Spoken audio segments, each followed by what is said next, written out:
Bonjour, nous allons maintenant reprendre le cours sur l'histoire pour faire le lien avec une autre notion du programme, la notion d'interprétation. Nous allons en effet examiner l'histoire, mais cette fois au sens de la science historique, c'est-à-dire cette science que vous avez pratiquée au lycée, puis auparavant au collège, c'est-à-dire cette science que mènent les historiens, comme Madame Billard, votre professeur.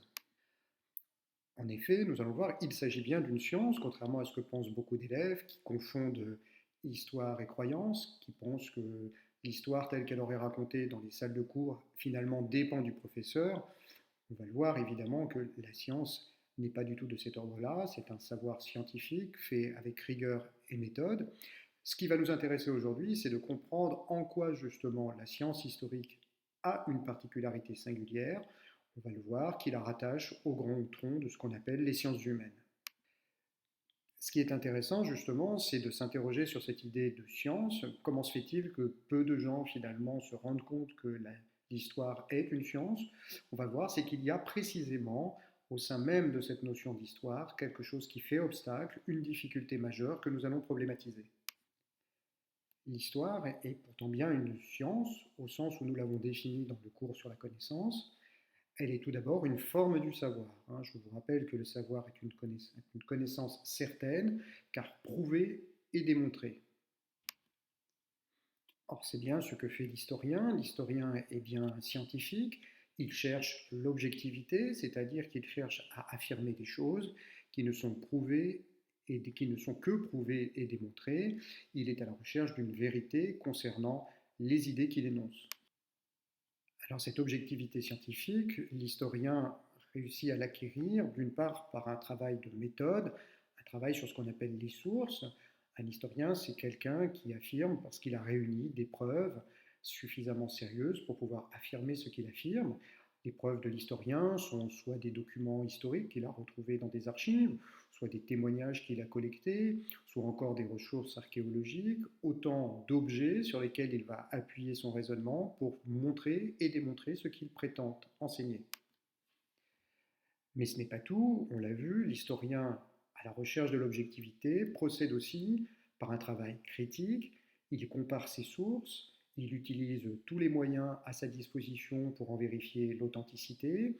Lorsqu'il s'agit de témoignages, eh bien, il les relativise en les plaçant au regard l'un de l'autre. Par exemple, si je travaille sur une guerre, je dois réunir des témoignages aussi bien d'une partie engagée dans la guerre que d'une autre partie et comparer. Bref, il y a un véritable travail critique, ce qui fait que l'historien doit être à distance de ses sources.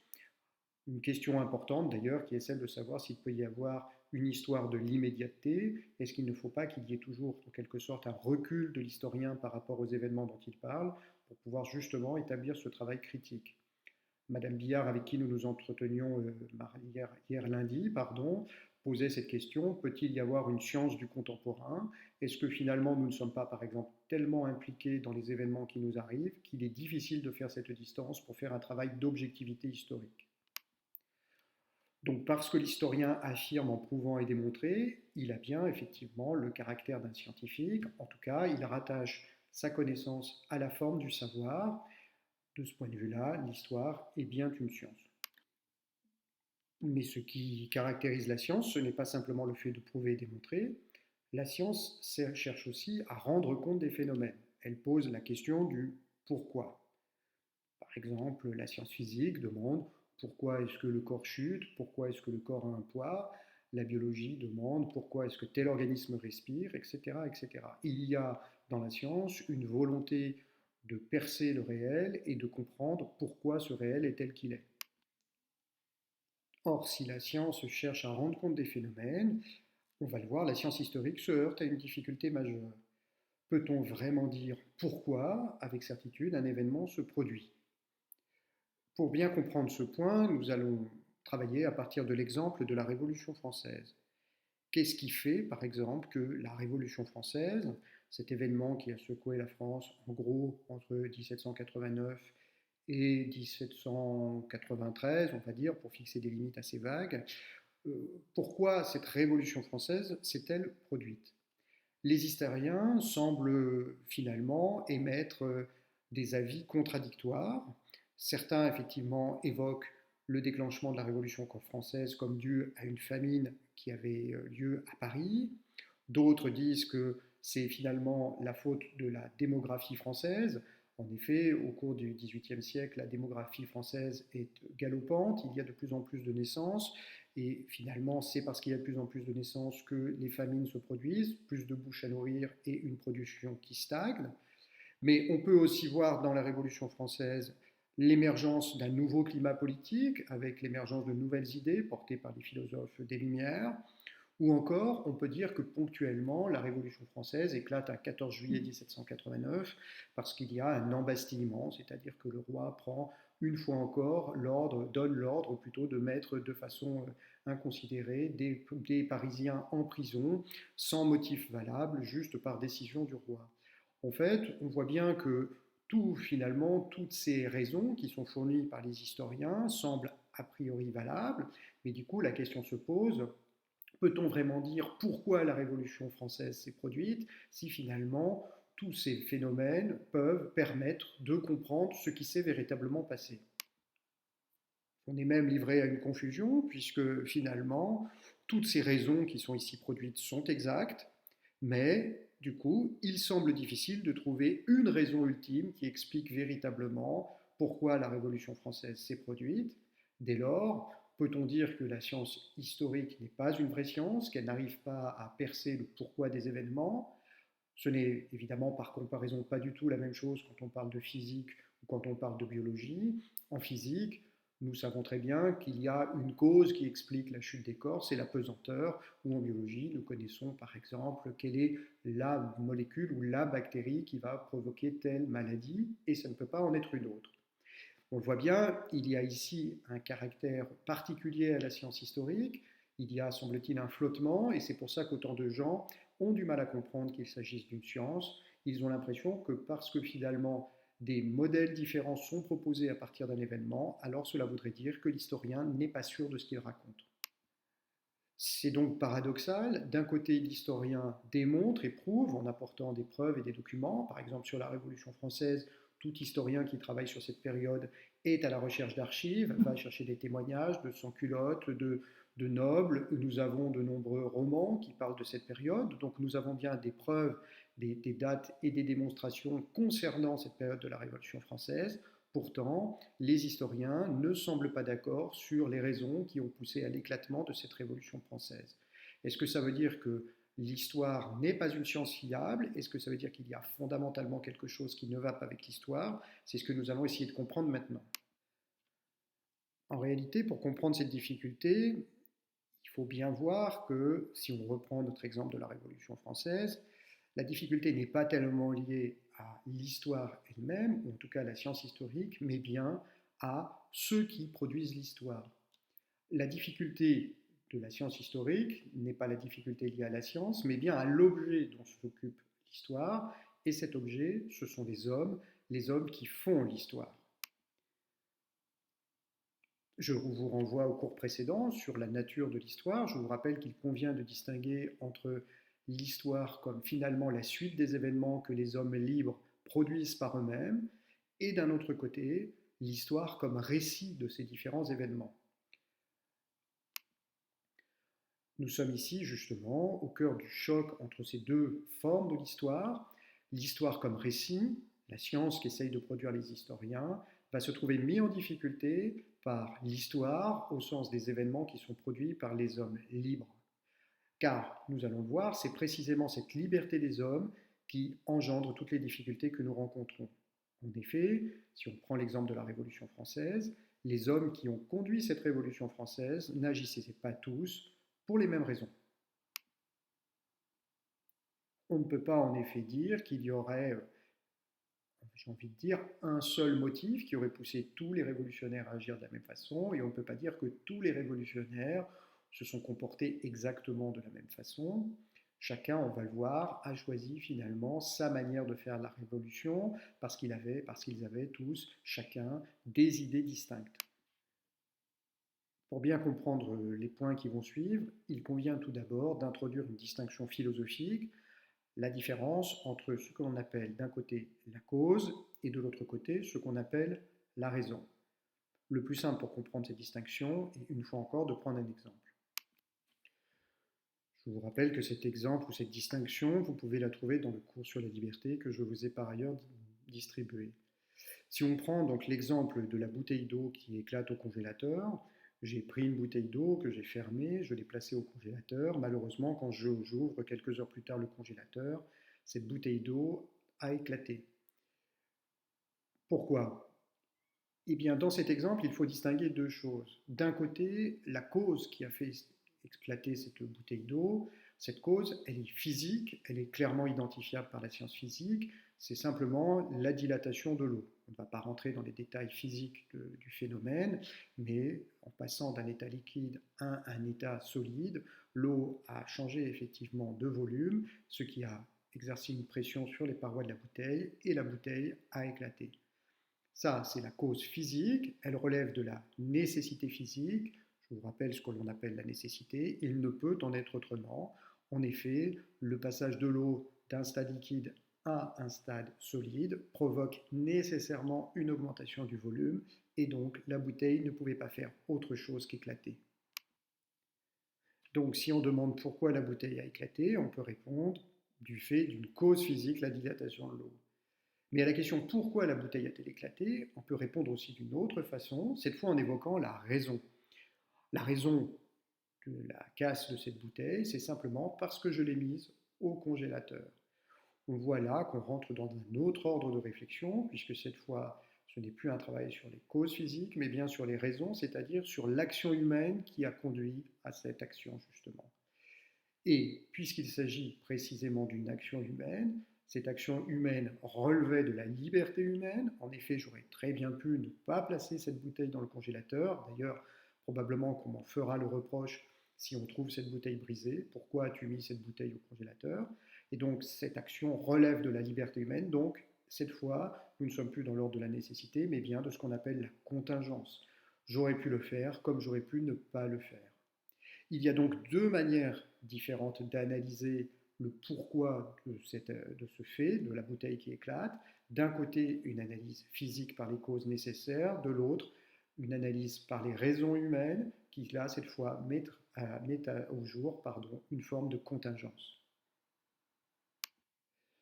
Et cette distinction entre la cause et la raison, permet de distinguer deux types de sciences bien différentes l'une de l'autre. Reprenons donc ce que nous avons largement dit dans le cours sur la connaissance. Repartons donc de la connaissance. Je vous rappelle qu'une connaissance, c'est une idée qu'on se forme sur le monde. Et la connaissance se distingue en fonction de la qualité de la certitude. D'un côté, il y a les connaissances certaines, parce que prouvées, démontrées, qu'on appelle les savoirs. De l'autre, les connaissances qui ne sont ni prouvées, ni démontrées, ni fondées, qu'on appelle les croyances. On est dans l'ordre du croire. Je ne reviendrai pas sur les croyances, nous les avons étudiées largement, elles sont de plusieurs types, vous le savez très bien, aussi bien l'opinion au sens le plus ordinaire du terme que les mythologies, les légendes, etc. Ou encore cette croyance en Dieu particulière qu'on appelle la foi et que nous avons étudiée. Ce qui va nous intéresser maintenant, c'est plutôt l'autre branche, c'est-à-dire les savoirs.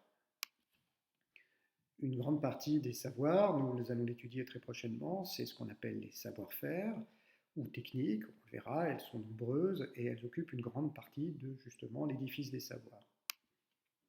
Mais aujourd'hui, ce n'est pas cela qui nous intéresse, c'est plutôt parmi tous les savoirs, ces savoirs spécifiques qu'on appelle les sciences. Et c'est là que nous allons voir que va se jouer fondamentalement une distinction qui s'appuie sur la différence entre la cause et la raison.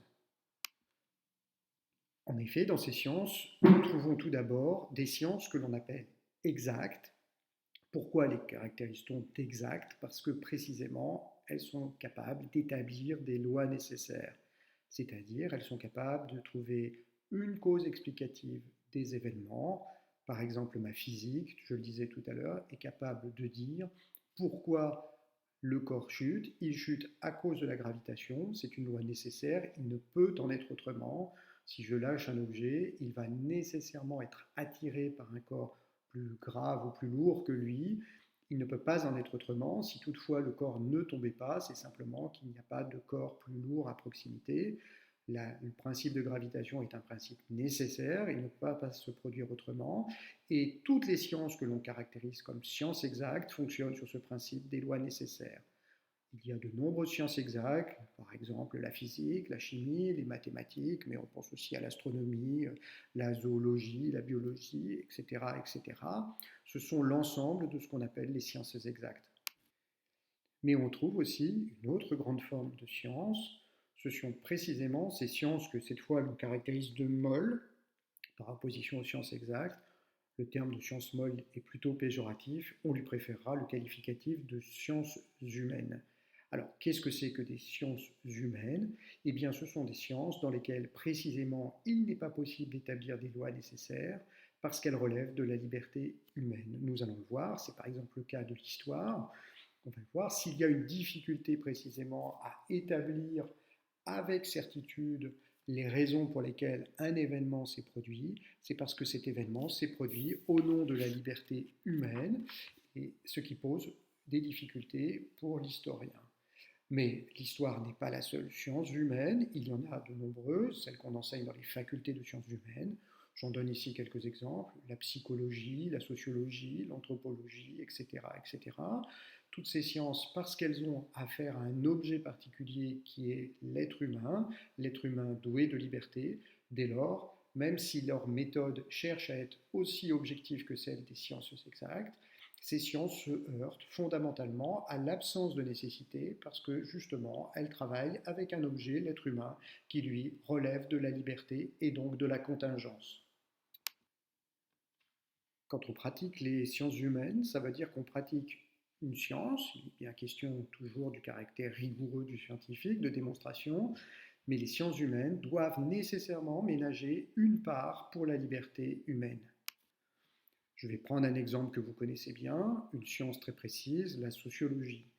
Par exemple, en sociologie, on réalise des sondages. Vous connaissez ces sondages. En période électorale, les médias nous en abreuvent. On nous explique que tel candidat a des chances d'être élu à 51% des voix ou que tel autre ne recueillera que 38% finalement des intentions de vote.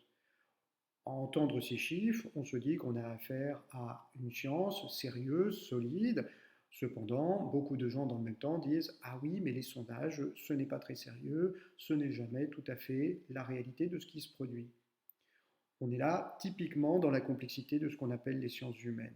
Car si d'un côté ces sciences humaines utilisent bien des méthodes rigoureuses et scientifiques, de l'autre côté, elles doivent faire place à la liberté humaine. Dans le cas de notre sondage, qu'est-ce que ça veut dire?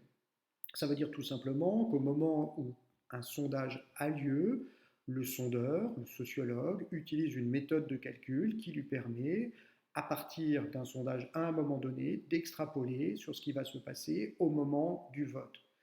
Par exemple, nous sommes une semaine avant le vote, un sociologue sonde 1000 personnes et leur demande pour qui ils vont voter.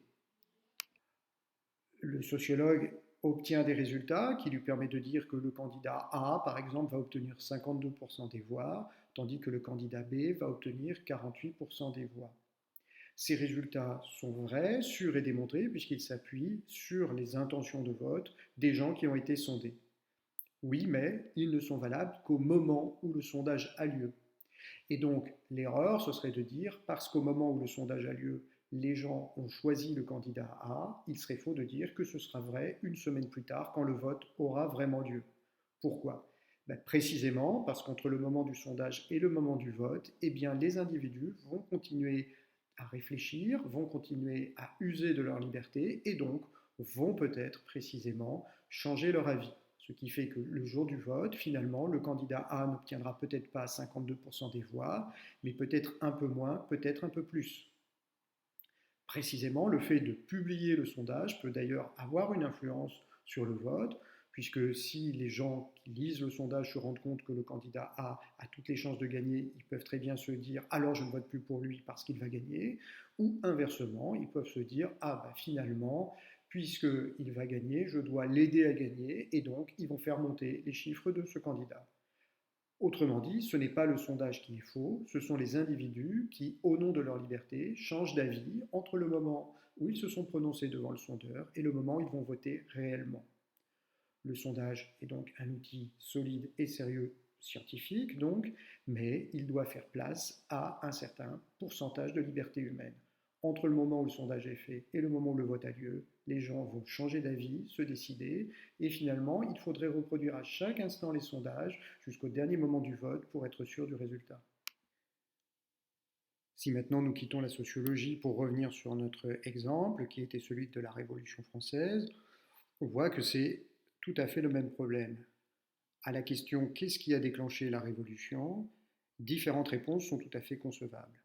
Car finalement, il y avait tellement d'individus qui ont participé à cette Révolution française et qu'il y a tellement de points de vue et tellement d'expressions différentes de la liberté qui ont conduit à cette révolution. En effet, les révolutionnaires du 14 juillet n'étaient pas tous animés par la même intention. Certains vivaient dans de nouvelles idées politiques, finalement les plus lettrés, les plus bourgeois, ceux qui avaient lu les livres de Voltaire, de Rousseau. D'autres avaient simplement faim, c'était des travailleurs finalement, des quartiers de Paris qui subissaient la famine depuis plusieurs mois. Et puis, il y avait aussi ceux qui avaient eu dans leur famille des membres opprimés par la royauté, par les gardes royaux, etc., etc. Il y avait donc plusieurs motivations, plusieurs intentions parmi ces révolutionnaires. On ne peut pas dire, c'est ce que nous disions tout à l'heure, on ne peut pas dire qu'il y aurait une seule intention révolutionnaire, mais différents motifs.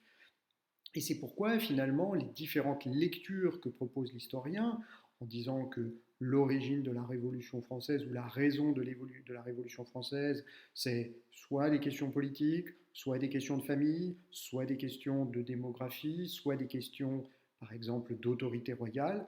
Toutes ces réponses, toutes ces lectures de l'histoire sont acceptables puisqu'elles prennent en charge différentes raisons qui étaient bien présentes parmi les différents révolutionnaires. L'historien qui écrit cela en a les preuves parce que justement il a retrouvé des témoignages, parce qu'il a lu dans les archives de la ville de Paris qu'il y avait bien une famine qui se produisait en juillet 1789.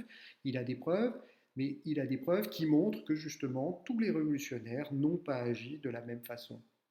Autrement dit, aucun historien n'a le dernier mot parce qu'il y a toujours une place pour de la contingence humaine. Les libertés ne sont pas uniques. Ce qui peut pousser certains individus n'est pas conforme à ce qui a poussé un autre individu. Par exemple, il y a même eu des gens qui ont fait la révolution du 1789 simplement pour suivre le mouvement, sans idée préalable. C'est toujours comme cela au moment d'une révolution. Il y a toujours des gens qui font la révolution sans savoir pourquoi. C'est toujours ainsi. Autrement dit, l'histoire peut toujours être relue et on peut toujours retrouver d'autres raisons suffisantes. Finalement, à chaque fois, on peut trouver une nouvelle raison qui va venir expliquer un événement, le compléter et qui va venir dire pourquoi l'événement s'est produit comme cela. Et l'histoire doit assumer complètement cette part de liberté humaine. Ça fait partie justement de sa définition en tant que science humaine. Il y a toujours une part irréductible de liberté qu'on ne peut réduire. Et voilà pourquoi on refuse aux sciences humaines le qualificatif de science exacte.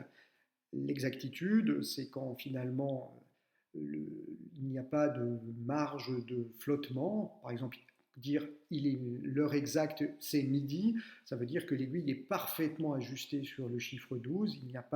On n'est pas un tout petit peu avant, un tout petit peu après. On le voit avec les sciences humaines, elles ne peuvent pas être exactes parce qu'on ne peut pas dire voilà la cause unique qui explique le phénomène. Il y a effectivement une marge qui est liée à précisément la liberté humaine, à sa contingence irréductible. Le sociologue ne peut pas dire cela va se produire exactement comme cela. Il doit inclure dans son sondage ce qu'on appelle des coefficients de variation qui dépendent effectivement du moment où on se trouve, on va dire de l'indécision des gens. Par exemple, si on lit de façon précise les sondages tels qu'ils sont publiés, on voit qu'il y a justement généralement ce qu'on appelle un taux de marge, c'est-à-dire que les sociologues nous disent le candidat A va être élu avec 52%, mais il y a encore tant de pourcentage de marge, c'est-à-dire que nous sommes encore loin de l'élection, il y a des gens qui nous ont confié qu'ils n'étaient pas encore sûrs de leur vote, etc. Bref, le sociologue dit ça devrait se produire comme cela, mais il peut en être autrement parce qu'au dernier moment, un événement, une décision peut renverser la tendance. Dans l'histoire est déjà écrite, donc il ne s'agit pas précisément de dire comment l'histoire va se produire, mais quand un historien écrit, il dit je pense que ça a dû se produire comme cela du fait de telle ou telle raison, mais il sait que d'autres raisons étaient aussi à l'œuvre dans l'histoire, qu'il ne pouvait pas y en avoir une seule. On voit donc comment se joue l'opposition. D'un côté, nous avons les sciences exactes qui expliquent les phénomènes. Alors, le mot d'explication ne vaut que pour les sciences exactes. Alors, l'étymologie du mot explication, c'est ex en latin, pli carré. Ex, ça veut dire hors de, faire sortir de quelque chose. Et pli carré, c'est le fait simplement de faire des plis, comme on fait les plis d'une serviette, par exemple. On plie du drap, on plie du linge, etc. Donc, explicaré, ça veut dire défaire les plis, déplier pour voir ce qui se trouve en dessous et faire sortir ce qu'il y a en dessous. Donc les sciences exactes expliquent, c'est-à-dire qu'elles creusent sous les phénomènes pour identifier la cause et la loi qui va expliquer le phénomène. Par exemple, la physique qui voit tomber un corps va dire ce n'est pas parce que le corps est un piano ou une plume qu'il tombe comme cela, mais on va aller au-delà, par-delà la forme du piano ou de la plume, chercher quelle est la loi de chute des corps et la cause unique, la gravitation qui fait tomber ces corps. À l'inverse, les sciences humaines n'expliquent pas, elles cherchent à comprendre. Voilà un autre mot. Alors, c'est du latin encore, cum prendere. Cum en latin, ça veut dire mettre ensemble, rassembler, et prendere, ça veut dire prendre. Donc comprendre, ça veut dire prendre en rassemblant les choses. Les sciences humaines comprennent les phénomènes, c'est-à-dire elles cherchent à embrasser absolument le faisceau de sens, toutes les raisons qui ont conduit à l'événement.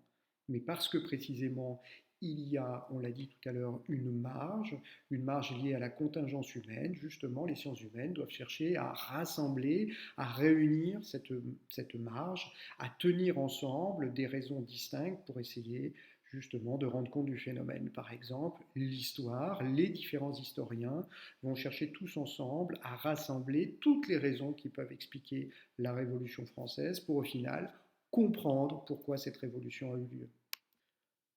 Ceci permet d'aboutir à une nouvelle distinction. Si les sciences exactes sont des sciences dites de l'explication, les sciences humaines, elles, sont ce qu'on appelle des sciences de l'interprétation.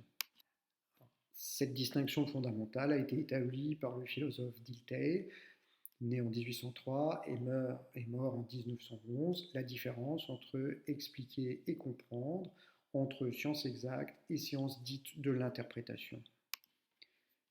Qu'est-ce qu'on appelle l'interprétation? C'est finalement le fait d'essayer de comprendre ce qu'un homme ou des humains ont voulu faire ou dire. Autrement dit, c'est essayer de pénétrer l'intention que des individus ont pu avoir. Et derrière cette idée d'intention, on retrouve bien cette idée fondamentale de liberté qui s'exprime. Dans l'interprétation, je me mets à la place de l'autre pour saisir quelle idée le guider.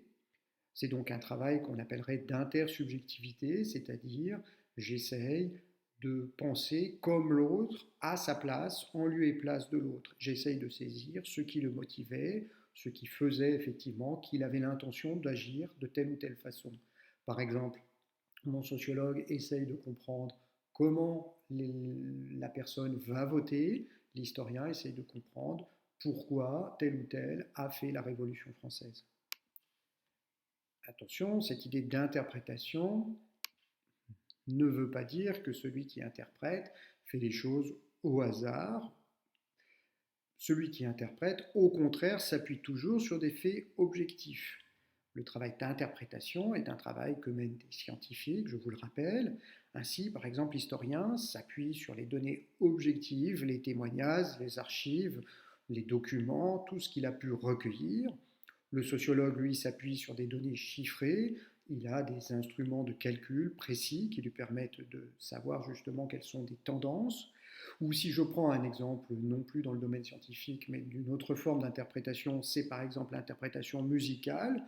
Le musicien, quand il interprète une partition, ne fait pas ça complètement, ne fait pas ça au hasard. Il s'appuie évidemment sur la donnée objective qu'est la partition. Il doit évidemment suivre les notes, suivre le rythme que lui indique la partition quand il l'interprète. Mais à l'inverse, l'interprétation est aussi un travail de subjectivité. puisque c'est mon intelligence qui cherche à percer celle de l'autre. Par exemple, je viens de prendre le musicien, un musicien va essayer de retrouver les sentiments du compositeur au-delà de la partition. Bien interpréter une partition musicale, ce n'est pas simplement un travail technique objectif de lecture des notes et du rythme, il faut aussi essayer de comprendre ce que le compositeur de la partition a bien voulu chercher à exprimer quand il a écrit cette partition. Si je lis un morceau de musique classique, je vais essayer d'en comprendre les sentiments, les émotions, et je vais essayer de les reproduire à l'intérieur de ma propre exécution du morceau. Par exemple, je vais trouver qu'un morceau doit se jouer de façon enlevée, plutôt joyeuse, ou inversement, je pense que le compositeur a voulu que cela sonne de façon triste et mélancolique, et c'est ce que je vais essayer de rendre par mon interprétation au-delà de la partition. Si j'ai affaire à un morceau plus contemporain de musique rock, par exemple, je vais me dire quels sont les sentiments, les idées que cherche à finalement traduire ce morceau de musique, et je vais aussi, par mon interprétation, chercher à en rendre compte. De la même façon, l'historien va s'appuyer sur un ensemble de principes ou de travaux objectifs, mais il va chercher à se repositionner comme un révolutionnaire pour essayer de comprendre ce que le révolutionnaire a voulu faire à travers ce mouvement. Il va essayer de penser comme le bourgeois qui a la volonté de changer la monarchie absolue. Il va essayer de penser comme le petit artisan du rue du Faubourg Saint-Antoine qui a faim et qui du coup s'en prend à ceux qui accumulent le grain, les riches, les puissants, où il va encore penser effectivement comme simplement la personne qui n'avait pas d'autre intention que de descendre dans la rue parce qu'il en a assez de l'agitation permanente qui règne à Paris en cette année révolutionnaire de 1789. Une part d'objectivité, une part de subjectivité, c'est ce qui définit l'interprétation. On voit, c'est pour ça qu'il y a une ambiguïté fondamentale sur ces sciences humaines, mais plus généralement sur toute activité d'interprétation. À la fois cet appui solide sur des éléments objectifs, mais aussi finalement cette reproduction d'une subjectivité, donc une part de subjectivité. Cela ne veut bien sûr pas dire que les sciences humaines sont moins sérieuses que les autres, elles sont même, on pourrait le dire, plus difficiles à produire, puisqu'il y a toujours dans la tête de celui qui pratique les sciences humaines cette interrogation, est-ce que mon interprétation est la bonne, c'est-à-dire est-ce que je reproduis bien la subjectivité de celui qui a fait ce geste, qui a écrit cette partition, qui a commis ce texte. On appelle justement ce principe de l'interprétation l'herméneutique. Alors, ça vient du grec, évidemment, plutôt du demi-dieu grec qui était Hermès. Hermès qui, comme vous le savez, était le messager des dieux. Il y a cette idée d'herméneutique, c'est-à-dire cette idée d'aller comprendre, de rapporter le message qui est caché derrière un événement, derrière une chose. On parle d'herméneutique. Il y a une herméneutique en histoire, qui permet d'essayer de comprendre les événements. Il y a une herméneutique politique, une herméneutique littéraire, etc., etc. On cherche ainsi à comprendre ce qui a poussé les individus à agir, à changer l'histoire, à voter pour tel ou tel. Mais quand on fait de l'herméneutique littéraire, c'est ce que vous avez fait par exemple dans les cours de français, vous cherchez à comprendre ce qu'a voulu faire un auteur, ce qu'a voulu écrire un poète, en essayant de comprendre au-delà des mots quelles idées, quelles intentions se manifestaient à l'intérieur du texte. Un exemple très éminent de l'herméneutique, c'est par exemple l'herméneutique religieuse. La science des théologiens, des prêtres, font ce qu'on appelle de l'herméneutique religieuse, c'est-à-dire qu'ils essayent de comprendre ce que veut bien dire un texte religieux. Alors, on voit le mécanisme de l'interprétation, on s'appuie donc bien sur le texte lui-même, comme s'il était un objet. Par exemple, le chrétien qui va faire une herméneutique biblique va reprendre le texte de la Bible en se livrant à toute une étude historique du sens des mots, de l'usage dans lequel ils étaient à l'époque où la Bible a été écrite. Il va faire de l'archéologie autour du texte biblique pour retrouver comment cet objet a été composé. On ne peut pas faire dire n'importe quoi à un texte religieux. Il y a bien évidemment ce qui est écrit sur le texte lui-même et il faut le lire. Mais au-delà du texte, le sens, lui, n'est pas figé.